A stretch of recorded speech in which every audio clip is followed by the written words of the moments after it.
All right, we're good? Well, I guess I'll go. Hi, TJ. Coach Smith really talked about, your defensive intensity once they took the lead, close out the half, I think, on a 21-3 run. And then Taman talked about you stressing to him play through the paint, and you guys really did a good job with that tonight, it felt like. Yeah, Taman was particularly amazing, how he stood out in guarding the basketball, hunting down rebounds, driving the ball force, getting to the foul line, making plays. Felt like it was his best game probably this year, honestly, because his mentality set the tone for the game for everybody else on both sides of the basketball. And that's the resilient warrior that he's been for us, and we're going to continue to challenge him to be that same guy he was tonight because he was terrific.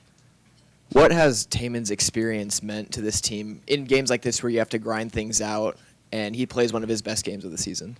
Yeah, no, his experience, I mean, he's been in, played 2 years in the Big 12, so the games are going to be physical. You know that regardless of who you play, teams are going to come out and give it their best. And so he's been through those. He's had the ups and the downs.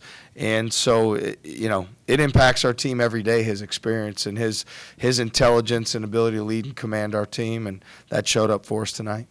Taman and Kurt actually both matched their season high tonight. How important is it for the backcourt to have multiple members that can go and get points when, especially Utah, seemed to be putting a lot of emphasis on trying to slow Keyshawn down early?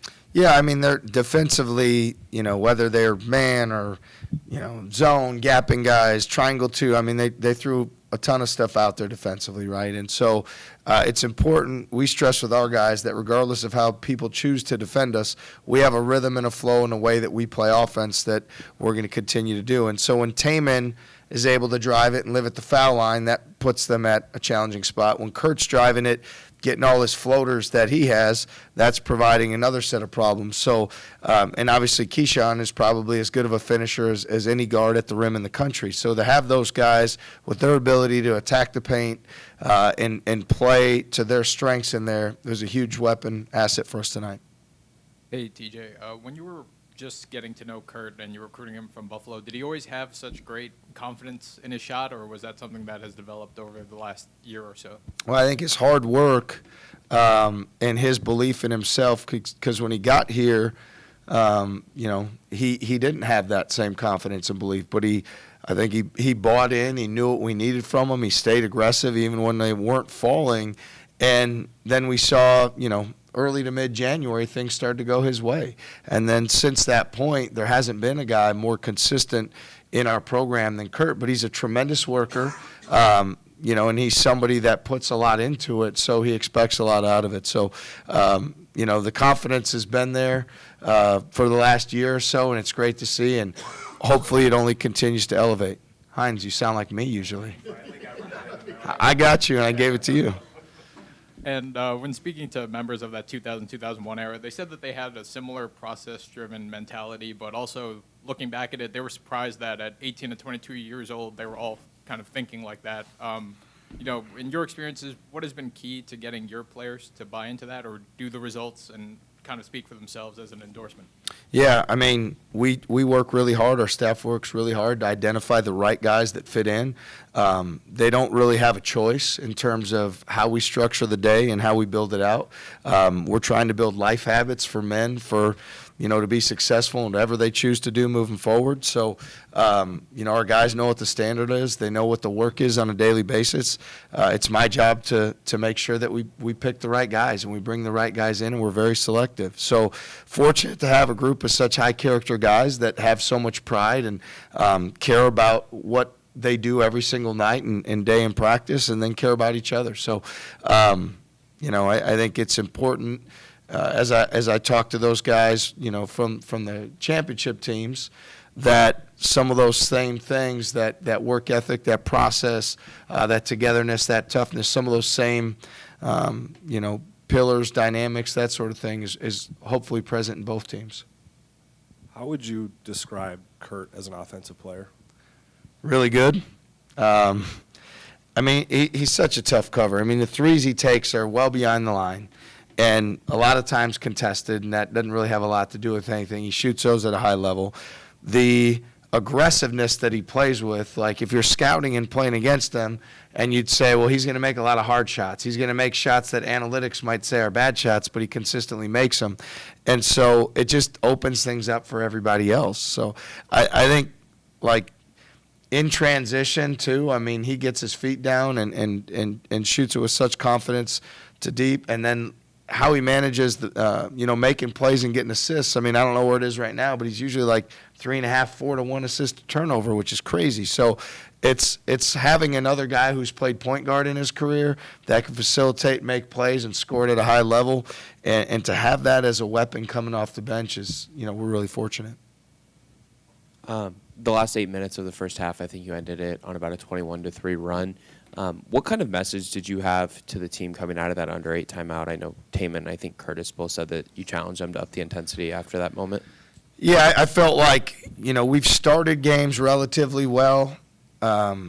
We've had certainly games at the end where we finished well, but there's been times our mental focus, attention to detail, throughout the course of the game, there's been slippage. And so we challenged them that, we looked at it tonight and said, hey, there's 10 rounds to this thing. There's 10 4-minute games, and we want to work to win every round. And we had lost a couple there. And it was really important that we dial in and finish the half the right way. And so that was really the message more than anything. Do the physical things, do the toughness things, guard the basketball. We got beat up on the offensive boards early. We weren't as physical as we needed to be on the glass. So there was things we needed to clean up physically. And I think what happens is when you're the more physical team, the foul count goes your way. I think it started, one way, and then we shifted it the other way. But that was due to us being more aggressive and being more physical, where I felt like there were stretches there in that first half we were just a little passive. TJ, I asked Kurt and Taman this, talking about Brant Chatfield, a guy who in the box score, not going to be eye-popping numbers, but they both said great teams have a guy like that. All great teams have a guy like that. From your perspective, just how important has he been in his development, kind of just being everywhere doing the dirty work? Yeah, I know for us, I'm just thrilled that we have Brant Chatfield, because I don't know what a guy like him exactly is like, but I can tell you this. I mean, plays as hard as anybody. He is extremely physical. He loves to screen. He goes to the offensive glass with tremendous force. He's a tremendous teammate, worker every single day. He's gotten better. I think we've all watched him continue to get better. Now we've gotten to league play, and you can see the confidence. Tonight I was a little bit, even as he took that three-point shot, I'm like, all right, his confidence is growing, and we're good with that, So I'm really proud of him. He is a blue-collar, lunch pail. He is a worker. He is tough. He's a winner. He's a great guy, and our guys love it when things go his way because of how they see him practice every day. TJ, you referenced the offensive glass. You laid into your team pretty good. I think it was the under 12 to get on that. Did you feel that got corrected over time, and maybe what did you learn out of the way that first half went on the glass? Yeah, it's important that we keep our urgency on winning the possession and playing the best that we can each and every possession. And at times we can be better. And so when I'm talking to our team, I'm making sure that they understand how important every single possession is. For us, I don't believe that we've played our best basketball for 40 minutes this year. I respect everybody we played. I respect Coach Smith at a high level. We've coached against each other in 3 leagues. He's a tremendous coach. He does an unbelievable job preparing his team, and he's a great guy. At the same time, for us, we're setting out to play 40 minutes on both ends to the best of our ability. And that hasn't happened yet for us this year.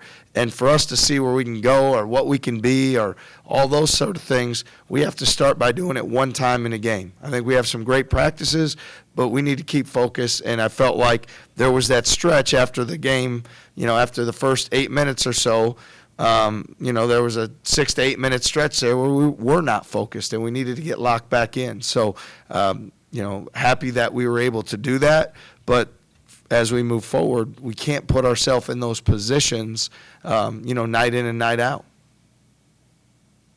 Thanks, everyone. Thank you. Thanks.